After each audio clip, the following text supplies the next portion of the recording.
ప్రభువైన యేసుక్రీస్తు వారి నామంలో మరొకసారి మీ అందరికీ శుభాలు తెలియచేసుకొంచున్నాం. ఈ లాక్డౌన్ కారణంగా గతించిన 5 నెలల నుంచి మనం అందరము ఇళ్లకే పరిమితం అయిపోయాం కదా. దేవుని ఆలయాలు లేవు. ఇలాంటి పరిస్థితిలో జరిగే ఒక ప్రమాదకరమైన స్థితిని ఈరోజు మీ దృష్టికి తీసుకురావాలని ఆశపడుతున్నాను. దేవుని బిడ్డలారా, దేవుడు ఈ ప్రకృతిని చూపించి మనకి చాలా విషయాలు నేర్పించాలనుకుంటారు. యోబు గ్రంథము 28వ అధ్యాయము 5వ వచనము ఇలా చెబుతుందండి.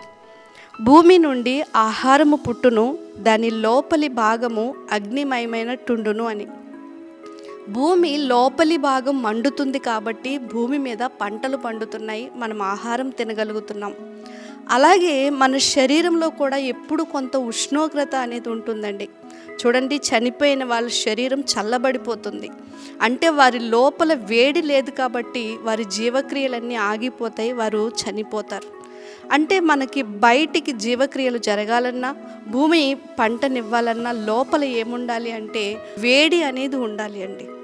ఈ విషయాన్ని బట్టి ఈరోజు వాక్యం ఏం తెలియచేస్తుంది అనే చిన్న విషయాన్ని ఈరోజు ధ్యానిద్దామండి.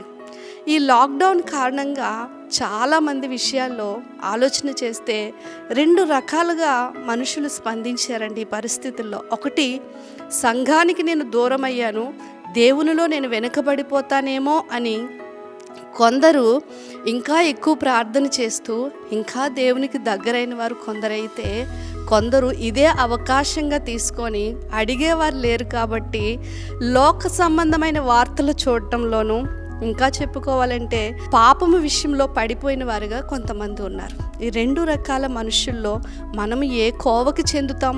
పరిస్థితులు ఎలా ఉన్నా కూడా దేవుడు మనం ఎలా ఉండాలని ఆశపడుతున్నారు అనే విషయాన్ని చూద్దాం. యేసు ప్రభువారు మాట్లాడుతూ ఒక మాట మాట్లాడారండి. లూకా సువార్త 12వ అధ్యాయం 49వ వచనంలో ఆయన ఇలా అన్నారు, నేను భూమి మీద అగ్ని వేయ వచ్చి తిని అని. యేసు ప్రభువారు వేసిన ఈ అగ్ని ఏంటి అని మనం ఆలోచన చేస్తే ఇది సత్య సంబంధమైన అగ్ని, ఇది నీతిని గూర్చిన అగ్ని అండి. దేవుని బిడ్డలారా, ఈ అమ్మాయి మార్గంలో ప్రయాణం చేస్తున్న 2 శిష్యులు యేసు ప్రభువారు పునరుత్థానుడైన తర్వాత వారిని కలుసుకొని ఆ మార్గమంతా వారితో లేఖనాల గురించి మాట్లాడుతున్నప్పుడు శిష్యులిద్దరూ ఇలా అంటారండి, ఆయన మనతో మాట్లాడుతున్నప్పుడు మన హృదయము మనలో మండలేదా అని. అంటే వాక్యము మనలను మండిస్తుందండి. లేఖనాల గురించి వారు విన్నప్పుడు వారి హృదయంలో మంట పుట్టింది. అంటే దేవుని వాక్యం మనలో మంట పుట్టిస్తే మనము బయటికి ఏం చేస్తాము అంటే క్రియలను చూపిస్తామండి.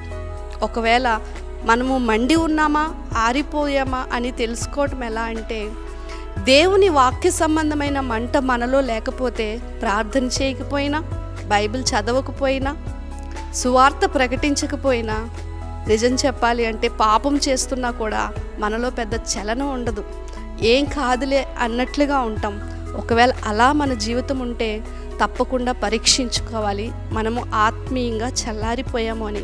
ఈ చల్లార్చే పని సాతాను చేస్తాడండి. సంఘాన్ని మరి చల్లార్చే పని సాతాను చేస్తాడు. కానీ పరిశుద్ధాత్మ దేవుడు ఎప్పుడు కూడా మనం వెలుగొందాలి అని కోరుకుంటాడు. చూడండి, నివురు గప్పిపోయిన బొగ్గును కూడా తీసుకొని వెళ్ళి మండుతున్న బొగ్గుల మధ్య పెడితే అది మళ్ళీ ప్రకాశిస్తుంది. ఒకవేళ ఇప్పటికే ఆరిపోయేవేమో, ఈరోజే మళ్ళా ప్రకాశించడానికి, మండటానికి దేవుడు ఒక అవకాశం ఇస్తున్నాడు. అదేంటి అంటే మన జీవితాన్ని మళ్ళా పరిశుద్ధాత్మలో మండించుకోవడానికి యేసుప్రభుని ఆశ్రయించాల్సిందే.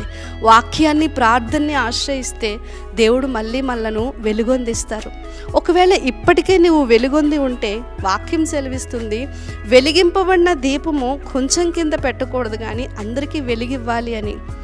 నేను ప్రార్థన చేస్తున్నాను, నా జీవితం బాగానే ఉంది, నా కుటుంబం బాగానే ఉంది, నా భక్తి బాగానే ఉంది అని అనుకోవడానికి లేదు. ప్రకాశించే ప్రతి క్రైస్తవుడు కూడా ఇతరులకు తన వెలుగును, తన యొక్క ప్రకాశాన్ని ఇతరులకు ప్రసరింపచేయాలి అనేది దేవుని వాక్యం. దేవుని బిడ్డలారా, గమనించండి, చాలా భయంకరమైన పరిస్థితులు ఈరోజు మనం చూస్తున్నాం. ఆదిమ సంఘము ఇళ్లల్లోనే కూడుకుంటూ దేవుణ్ణి ఆరాధించలేదా? చర్చ్ లేనంత మాత్రాన మనం ఆరిపోవాలా? మనలో మంట లేకపోతే ఎంత ప్రమాదమో. మత్తయి సువార్త 24వ అధ్యాయంలో యేసు ప్రభువారు 10 మంది కన్యకల గురించి సంబోధించారు. 10 మందికి చెప్పారు, నేను మళ్ళీ వస్తాను అని. మళ్ళీ వచ్చింది 10 మందిని తీసుకుని వెళ్ళడానికి. కానీ 5గురు ఆరిపోయారు, మంట లేదు. 5గురు మాత్రమే వెలుగొందారు. వారి దీపాలు వెలుగుతూ ఉన్నాయి కాబట్టి ప్రభు వారు వారిని తీసుకొని వెళ్ళారు. ఎలాంటి పరిస్థితిలో మనం పడకుండా ఉండాలి అంటే తప్పకుండా దేవుడు ఇచ్చిన ఆ ఆత్మాగ్ని, ఆ వాక్యం అనే మంట నిత్యము మనలో మండుతూ ఉండాలి. ఒకవేళ ఒకప్పుడు బాగా ప్రభు కొరకు ప్రకాశించి పరిస్థితులను బట్టి ఈరోజు చల్లారిపోయావేమో, దేవుడు నీతో మాట్లాడుతున్నారు.